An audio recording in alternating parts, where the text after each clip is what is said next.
Pessoal, olha, o ministro da Economia argentino Luiz Caputo deve anunciar daqui a pouco o plano de ajuste fiscal do governo Milei. A proposta, segundo a imprensa argentina, irá impactar principalmente os mais pobres, a classe média, os servidores públicos e as empresas de obras públicas. Mas aqui no nosso 3 em 1, a gente não depende dessa repercussão da imprensa argentina, porque nós temos o nosso argentino que, inclusive, mantém contato sempre com as autoridades que agora assumem o poder. E Gustavo Segré, qual é a medida que vai gerar mais barulho e que deve ser anunciada agora às 5 da tarde, se tudo der certo?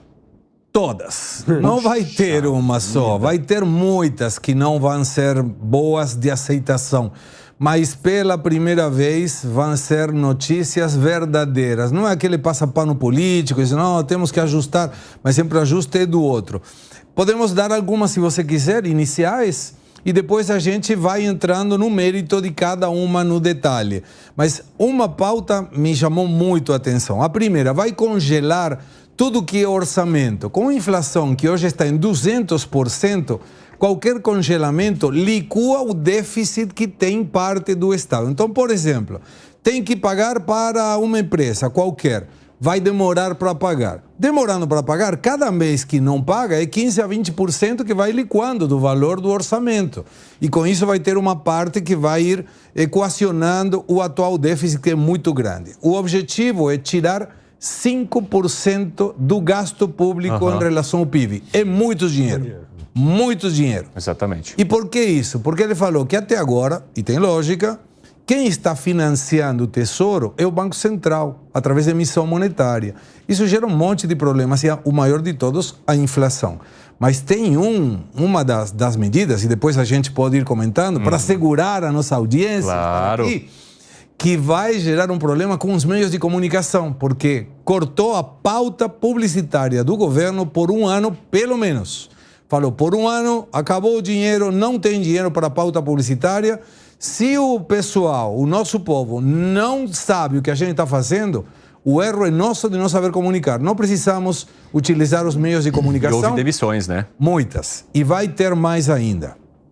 Todos os contratos de 2023, pessoas que entraram no serviço público serão revisados um por um. Militantes afora. Se não é concurso, está fora. E todo mundo terá que ir trabalhar na melhor proposta do Piperno. Não vai entrar gente em muitos gabinetes, de tanta gente que é contratada e que não vai trabalhar. E ele falou assim, que a política é a que vai fazer o ajuste. Então, por exemplo, 18 ministérios passaram para 9. Secretarias, diminuição de 50%. Subsecretarias, diminuição de 30%. Telefones, motoristas, mordomias políticas, acabaram todas. Ixi. Todo mundo tem um celular, que usa o celular dele. Não precisa usar o celular pago pelo Estado e muito menos pelos contribuintes. E na contracara, uma coisa que não ficou legal, duas medidas. A primeira, alterou a lei de nepotismo para poder contratar a irmã, isso não foi legal. E alterou a lei máxima para o Procurador-Geral do Tesouro para poder colocar uma pessoa que tem 75 anos e que tem baita experiência nesse assunto. Bom, o Gustavo Segré já trouxe o cardápio aqui pra gente, adiantando inclusive o que Luiz Caputo, ministro da Economia, deve anunciar daqui a pouco às 5 horas da tarde. Agora, Luiz Felipe Dávila, a população que elegeu Milei já esperava esse tipo de motosserra, essa tesoura gigante nos gastos da Argentina. Mas, de que forma que a situação pode se tornar um desafio para Milei a partir do momento que isso for sentido de fato no bolso dessa população? Bom, a primeira coisa importante, Evandro, que é a notícia que o Segré traz, é que quem está fazendo o corte do gasto é o governo ditando o exemplo, é o governo cortando na própria carne, acabando com cargos comissionados, reduzindo o funcionalismo público, cortando o número de ministérios. Então, primeiro, a sinalização é muito boa. Nós vamos começar o corte dentro de casa, não é exigindo mais sacrifício da população.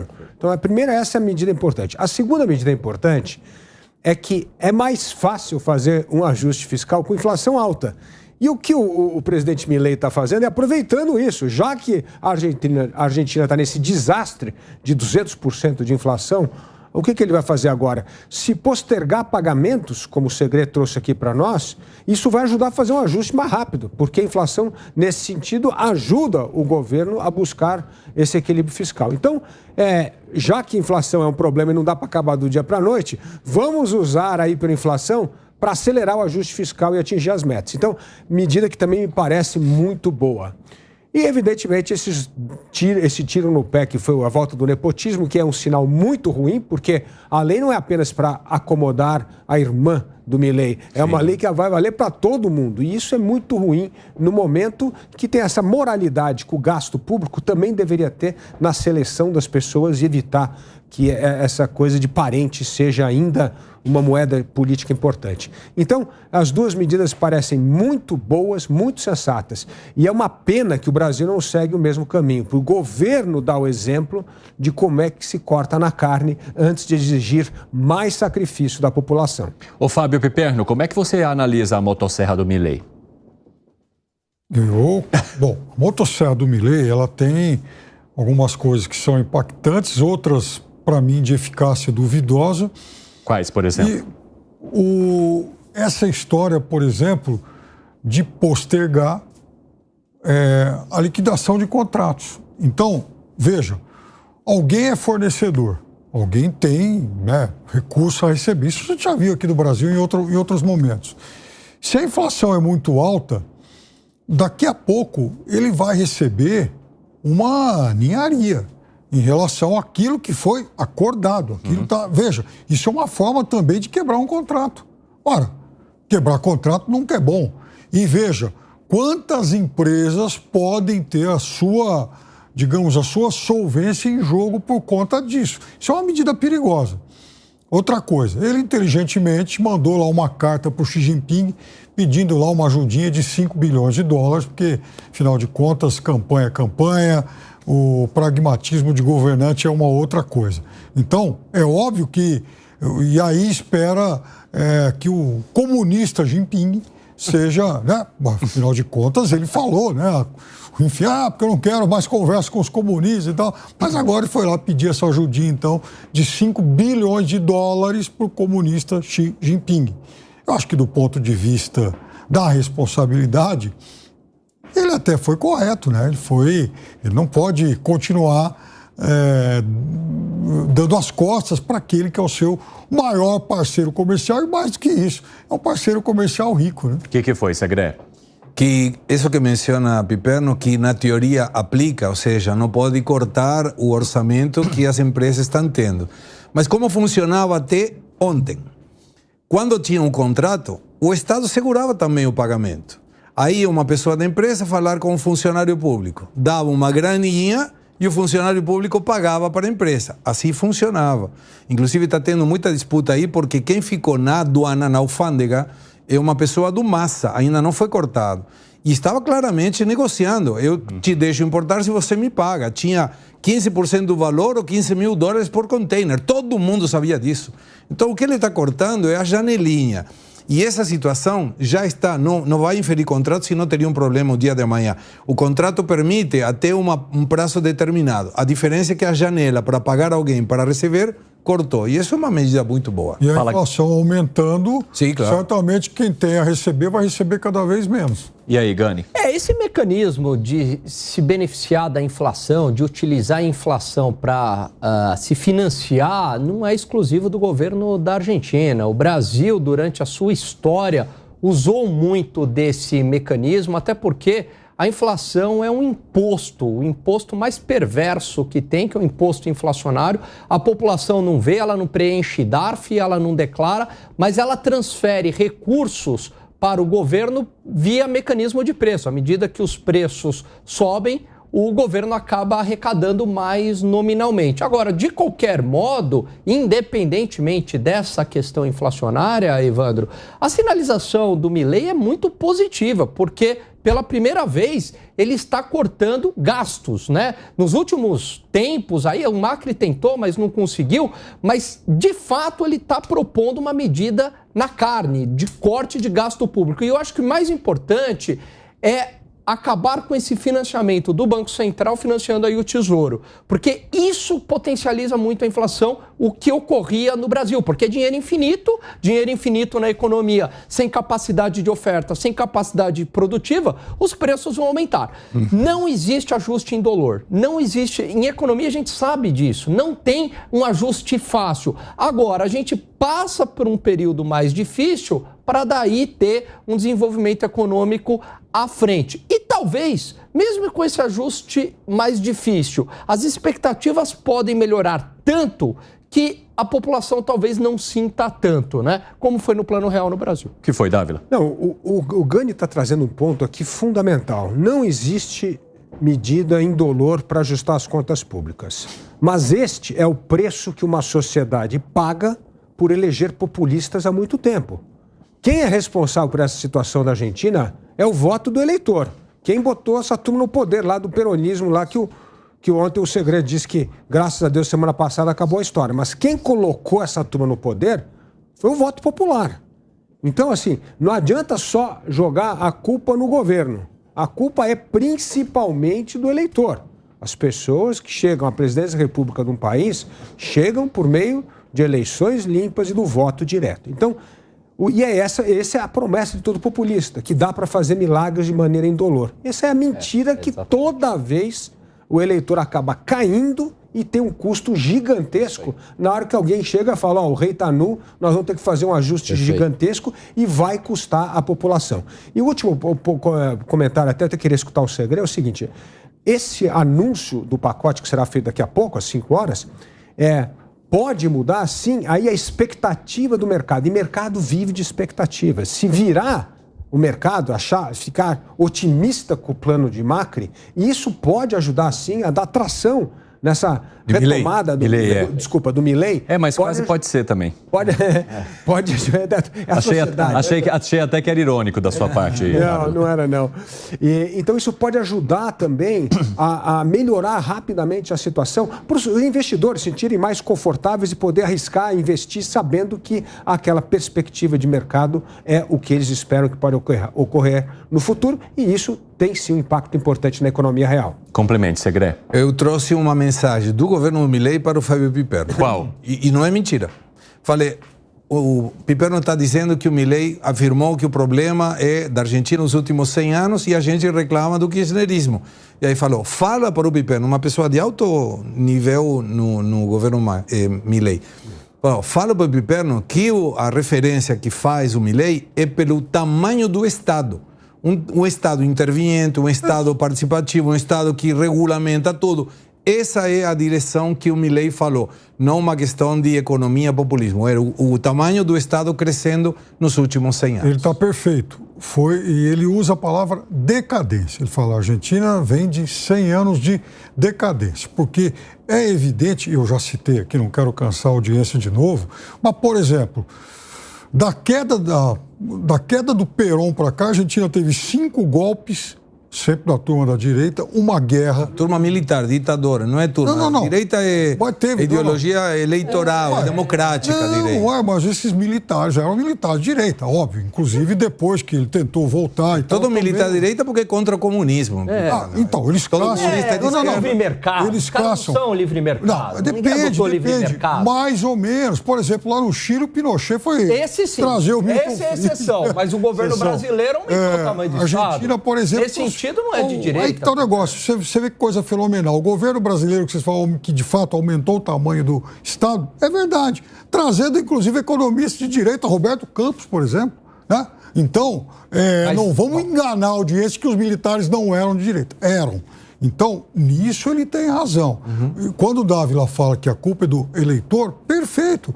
O eleitor que inventou o Kirchner, ele inventou o Kirchner porque ele estava desesperado, porque a turma que veio antes jogou a inflação lá para os 1000%, corralito, 5 presidentes em um ano, aí aparece um outro tipo, exatamente, aí aparece um outro tipo de populista. O que estava lá antes não deu certo, Aliás, o Kirchner até deu um pouquinho nos 4, 5 primeiros anos. Aí, é claro que ele vai ter a sua culpa. Nenhum eleitor é imune a esse julgamento, né? Principalmente quando as coisas são ruins. Agora, não é a primeira vez na vida também que eu vejo um presidente de direita tomar posse e anunciar um ajuste profundo. Às vezes pode dar certo, às vezes não. Também a gente já viu exemplos razoáveis e exemplos ruins. Agora, Gustavo Segre, nessa segunda-feira a gente fez um debate intenso aqui sobre a posse de Milei no Direto ao Ponto, e um dos argumentos que eu ouvi é: Milei entra com esse ajuste fiscal muito forte, mas algumas análises disseram que ele poderia cair também no manual do populismo a partir de 2 anos, quando houver uma nova eleição do Congresso, porque se ele não conseguir fazer o que ele está propondo nesses 2 anos e a população começar a sofrer e sentir demais, provavelmente isso gere pressão sobre o próprio Milei, que poderia adotar daí então um discurso mais populista para sobreviver no cargo. Como é que você analisa essa questão? Foi parecido com o governo do Macri. Sim. Muito parecido.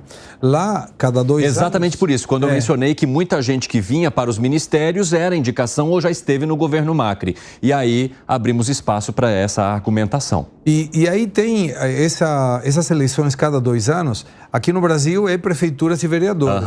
Lá alteram deputados e senadores conforme o Congresso. período. Então aí pode atrapalhar um pouco, sim.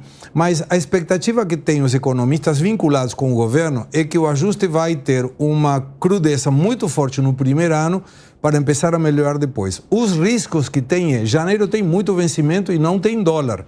Então, muito provavelmente ele vai contar com o adiantamento de exportadores de grãos que estão segurando o valor do dólar, que hoje tem um dólar de 400 e que ontem e hoje não deu para operar no mercado oficial de câmbios para segurar. A expectativa é que deve chegar a 650, com o imposto país que deve começar a reduzir, 800 pesos. E aí já fica muito mais interessante para aqueles que têm dólares trazer os dólares de novo.